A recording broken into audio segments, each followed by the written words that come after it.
The Lantern Walk. It was a quiet evening, the kind of evening where the sky seemed to linger between lavender and silver, refusing to fall fully into darkness. The air smelled faintly of pine and earth, as though the world itself had exhaled after a long day. In the small town of Leora, people were lighting lanterns, not because of tradition, not even because of necessity, but because it brought them joy. Each lantern was unique. Some were painted with flowers, some with stars, some with words of love or gratitude. When lit, they glowed in soft, golden shades, carrying with them stories whispered through the years. Amara stood at her doorstep, holding her lantern in both hands. It was simple. Pale blue glass wrapped in a silver frame. On its surface, she had etched 2 words, "For us." She wasn't sure why she had written it, perhaps for her friends, who had carried her through darker seasons. Perhaps for the love she had once lost and still held close. Or perhaps for herself, and the quiet promise that happiness, no matter how fragile, was worth tending to. The festival was not large. Just neighbors, families, old companions, and strangers who would leave as friends. They would walk together along the river, each carrying a lantern, each step slow and easy, as though time had agreed to loosen its grip for one night. Amara's dearest friend Elias arrived with his lantern, a deep green one with painted ivy spiraling up its sides. He gave her a smile, the kind that felt like a warm blanket on a cold night. "Ready?" he asked. "As I'll ever be," she replied. And so they began their walk. As they joined the procession, laughter floated through the air like music. Someone told a story about how their grandparents had met at this very festival years ago. Another carried a lantern for someone far away, whispering their name into the wind. A child skipped along, their lantern swinging wildly, and everyone around chuckled softly, allowing the joy to ripple outward. Amara and Elias walked side by side, sometimes in silence, sometimes sharing memories. They talked about the little things that made life worth living. The smell of bread baking, the sound of rain against windows, the comfort of knowing someone remembered your favorite song. "Do you think happiness is something we chase?" Elias asked after a pause. Amara thought for a moment. Maybe not chase. Maybe it's something we notice. Like these lanterns. The light is already there. We just have to look up and see it. He nodded, his lantern glowing softly against his face. "Then I'm glad we're walking together." The river's song. The lantern procession moved toward the river, a ribbon of light weaving through the town's quiet streets. The river of Leora was not wide, nor particularly grand, but it had a way of making people pause. Its waters were calm, mirroring the stars above as though the earth itself held a second sky. As the first lanterns reached the riverbank, people began placing them gently on the water. One by one, the glowing orbs floated outward, drifting slowly with the current. The river seemed to sing as it carried them, not in sound, but in presence. The sight alone was music enough. Amara knelt by the shore. She dipped her fingers into the water before releasing her lantern. "For us," she whispered again, though this time the words felt fuller, like they belonged to everyone gathered here, not just herself. Her lantern joined the others, glowing blue against the night. Elias placed his lantern beside hers, and for a brief moment, their lights touched, 2 small reflections leaning into each other before drifting apart. "Do you ever feel," Elias said softly, watching them float. That life is just this? A current, and we're all lanterns, shining for a while, carried by something bigger than us? Amara smiled. Maybe, but even so, look at how beautiful it is, all of us glowing together. They sat in silence then, listening to the river, watching the lights glide further downstream. Around them, people held hands, rested heads against shoulders, or simply stood quietly, as though words would only disturb the fragile magic of the night. A little girl nearby tugged on her grandmother's sleeve. "Will the lanterns ever come back?" she asked. Her grandmother smiled gently. "Not the same way, but the river remembers. And sometimes, when the stars are right, you can see their glow again." The child's eyes widened in wonder, and everyone who overheard seemed to carry that same sense of awe in their hearts.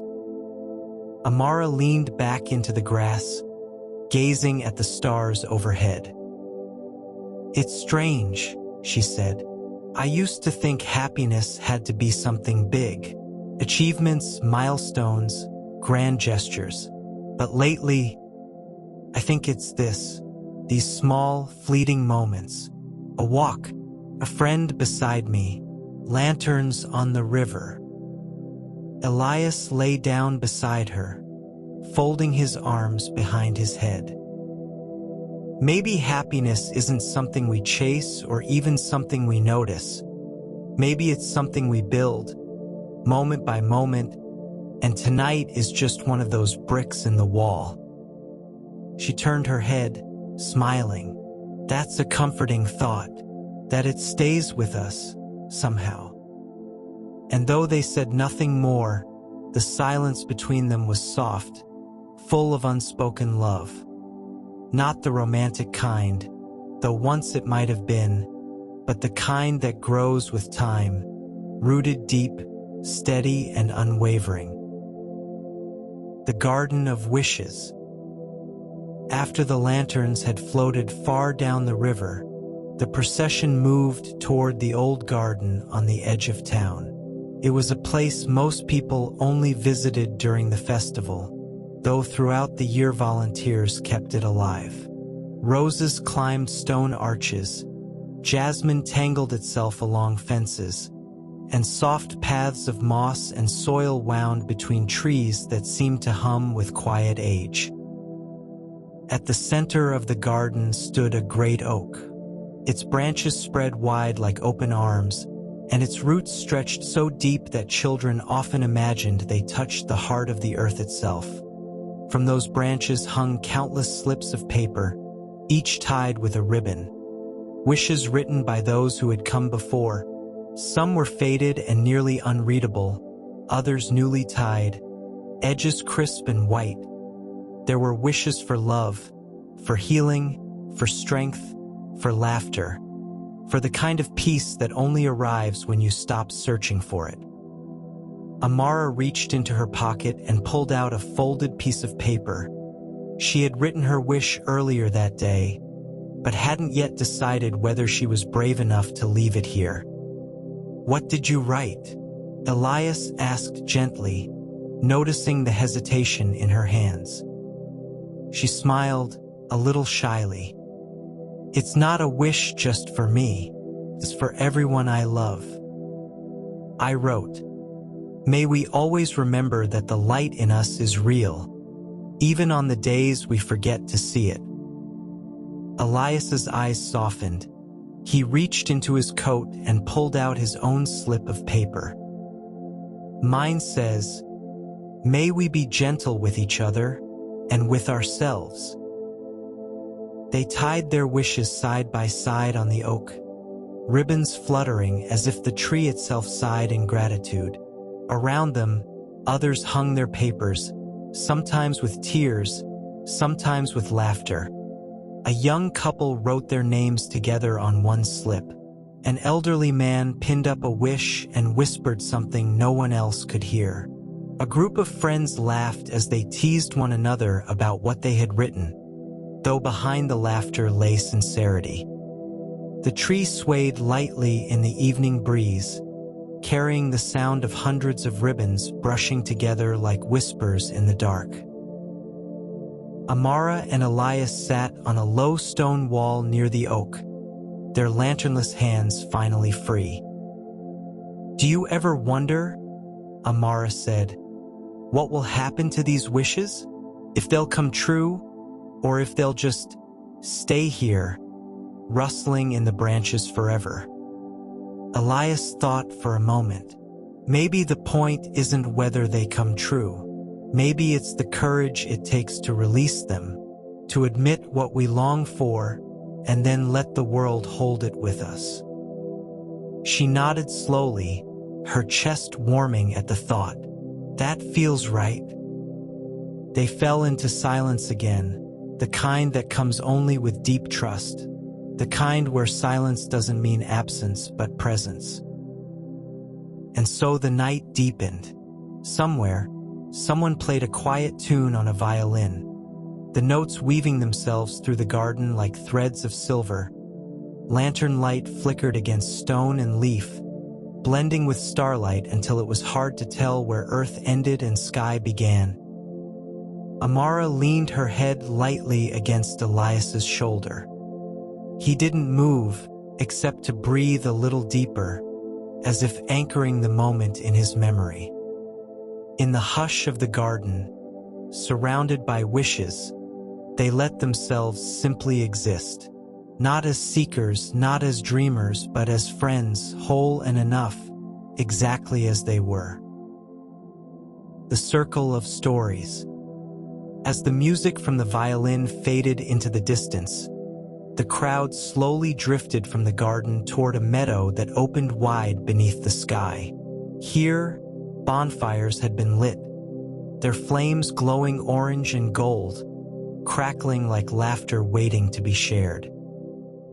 People gathered in circles around the fires, sitting on blankets or grass, holding warm mugs of tea or spiced wine. The tradition here was simple. Those who wished could share a story, not necessarily grand tales of heroes or legends, but the smaller, quieter stories of their own lives, stories that carried pieces of truth, of longing, of joy. Amara and Elias found a place near one of the fires.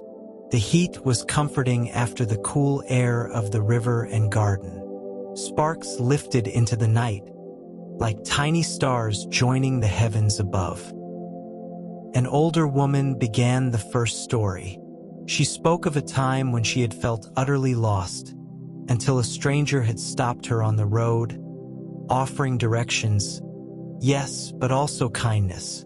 "It was such a small thing," she said, her voice trembling gently, "but it changed me.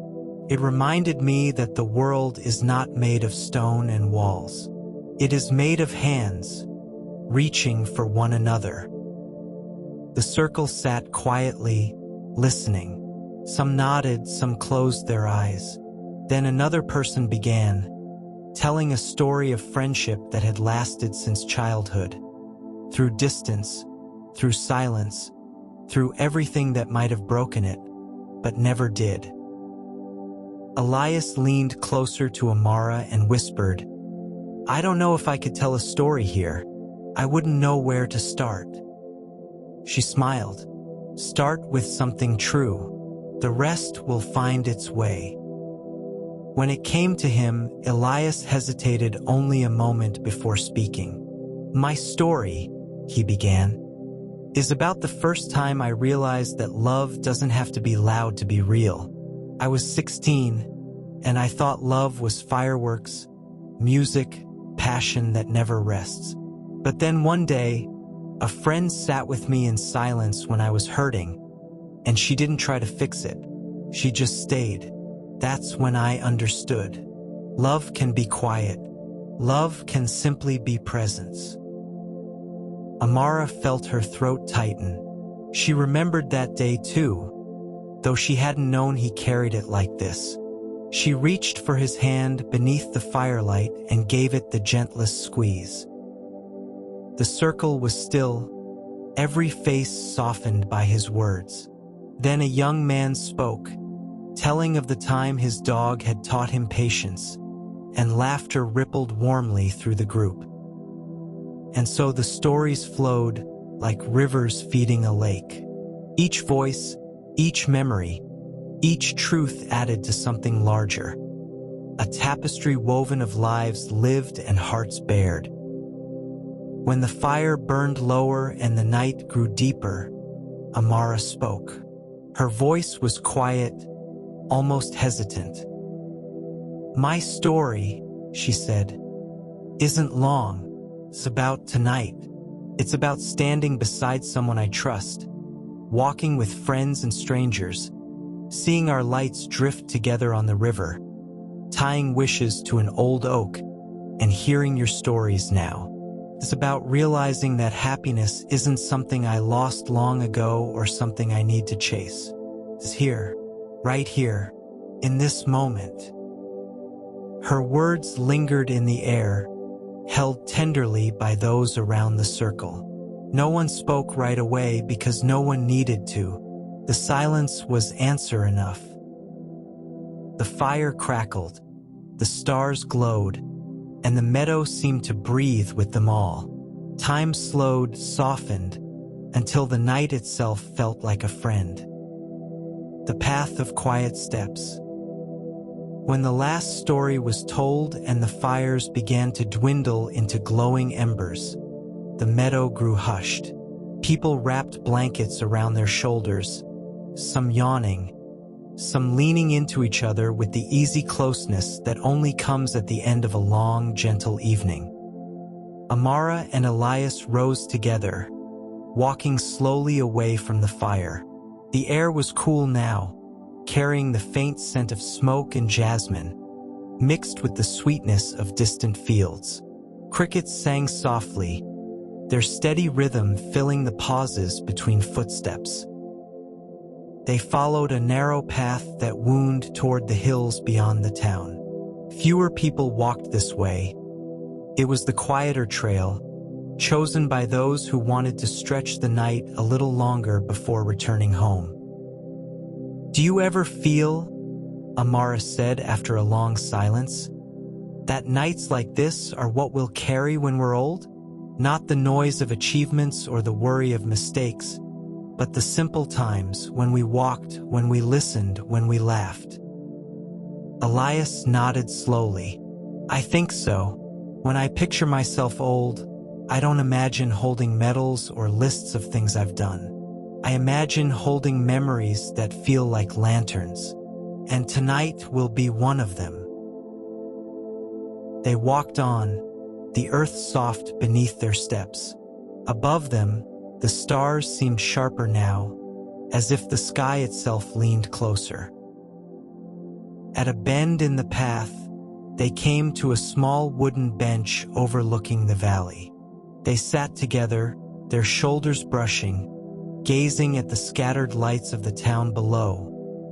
Lanterns still glowing faintly in windows, fires reduced to sparks in the meadow, the river reflecting threads of light. "It looks like a map," Amara murmured, "as if every lantern, every fire, every star is showing us where love has been left behind, waiting for us to see it." Elias turned his head toward her. His expression was quiet, thoughtful. "You know, I've carried a lot of fear that happiness wouldn't last, that if I held it too tightly, it would slip away. But sitting here, I think maybe happiness doesn't need to last forever. Maybe it only needs to be true in the moment, and that's enough." Her chest ached in the most tender way. She wanted to say something, but no words came. Instead, she rested her hand over his. Their fingers twined naturally, without thought, like two rivers merging into one. For a long while they sat like that, saying nothing, letting the silence carry them. And in that silence, there was no emptiness, only fullness, only love. The night deepened, but neither felt tired. The world felt hushed, holding its breath around them, as though giving them this space to be. The grass rustled lightly, the stars shimmered, and the warmth of Elias's hand in hers became an anchor. Soft, steady, real. In that moment, Amara thought of all the things she might one day forget. The names of places, the details of years. But this she would not forget. The memory of sitting on a wooden bench, lanterns glowing far below, hand in hand with her truest friend beneath the eternal sky. And in her heart, she knew this was happiness. The bridge into dreams. The bench beneath them grew cool with night air, and the valley below shimmered with the last traces of lantern light. Slowly, people were returning home, their voices fading into the distance, until only the hush of the river remained. Amara and Elias rose again, stretching stiff legs, and continued along the winding path. Soon they came upon a small wooden bridge, arched gracefully over a stream that whispered beneath. Moonlight spilled across the water, turning it silver, so that crossing the bridge felt like stepping through a dream. They paused in the middle, leaning against the railing. The stream below carried reflections of the stars, breaking and rejoining as the current moved. "It's strange," Amara said softly, "how tonight feels endless, even though I know it will pass. It's as if time has loosened, like the stream is carrying us somewhere gentle." Elias tilted his head, listening to the murmur of water. Maybe nights like this aren't meant to last forever. Maybe they're meant to follow us into sleep, so we can carry them in dreams. The thought made Amara smile. She closed her eyes, listening to the stream, the crickets, the rustle of leaves. It was a lullaby written by the world itself, and she felt her body soften, as though every worry she had once clung to was being washed downstream. When she opened her eyes again, Elias was looking at her with an expression she couldn't quite name, something between gratitude and wonder. "What is it?" she asked gently. He shook his head, smiling faintly. "Nothing. Only that I'm glad. Glad for this night, glad for you. Sometimes I forget to say it out loud."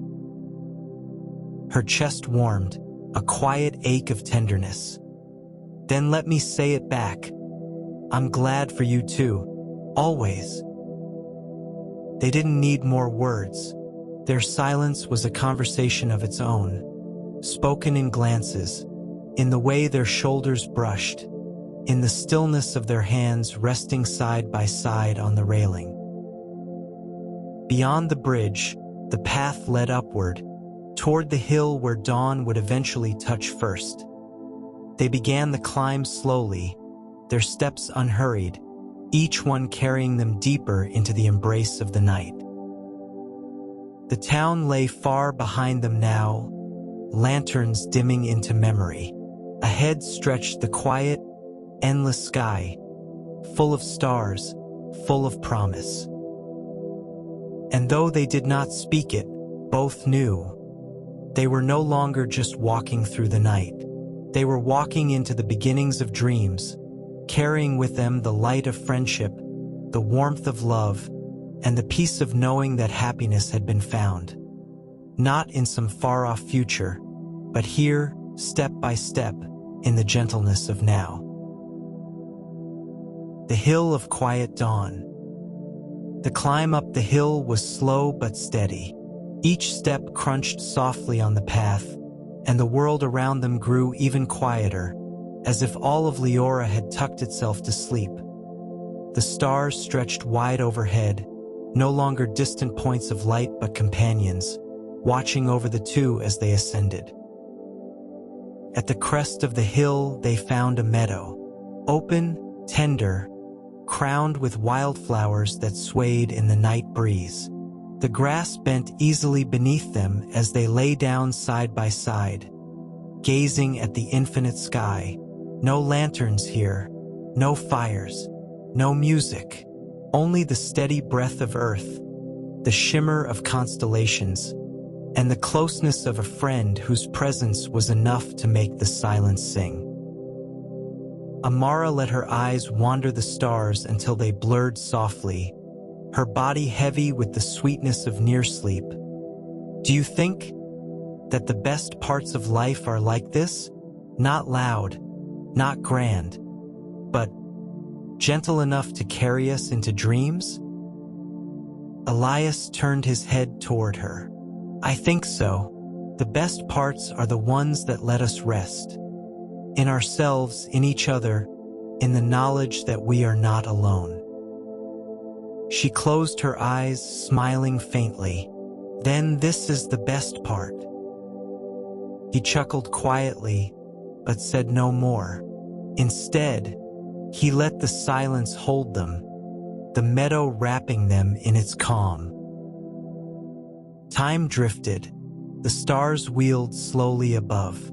Somewhere far below, the river still carried lanterns out into the dark, and the oak still held its wishes in quiet branches. The fire circles had burned to ash, and the town was hushed in dreams. Here on the hill, Amara and Elias rested. Their hands found each other again, fingers curling loosely together, not clinging, not needing, simply resting in the comfort of being. And as the night deepened, their thoughts softened. The stories, the laughter, the wishes, the music, all of it blurred into one feeling, one truth, that happiness is not fragile, not fleeting, but alive in every moment we choose to see it. Amara's breath slowed, her eyelids heavy. Elias's warmth beside her was steady, anchoring her to the present, even as dreams began to reach for her. The world hushed, the stars shimmered, and the night, like a gentle hand, closed around them. And so, beneath the endless sky, they drifted into sleep, not alone, not seeking, simply resting, held by friendship, wrapped in love, carried like lanterns into dreams.